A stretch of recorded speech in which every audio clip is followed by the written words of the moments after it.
With your profile created, make sure it's found by uploading photos of completed projects to our Inspiration section. It's organized by room, and you can upload as many projects as you like. The more rooms you upload, the more times you'll be featured. From your dashboard, click Show Off Your Work. Give your project a name that's descriptive and eye-catching. Provide some information about it, such as room type,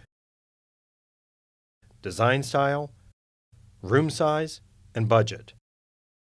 You could choose a secondary room if there are two, like a kitchen-dining room combination. The same holds true for design style. Then describe the project. Type as much as you want to share the details. Now you're ready to add photos. Ultimately, you only need to add one, but more is better to show all the features of the room.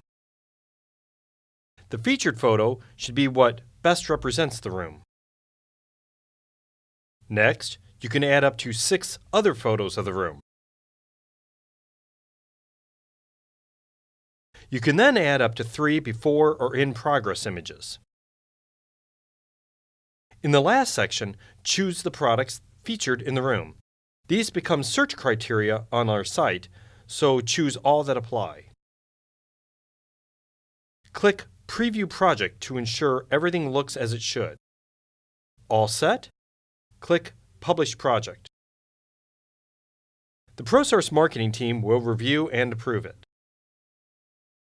When it's published, your photos will be displayed on the site so prospective clients can be inspired by your work. The next video will demonstrate how to view your estimates and orders online.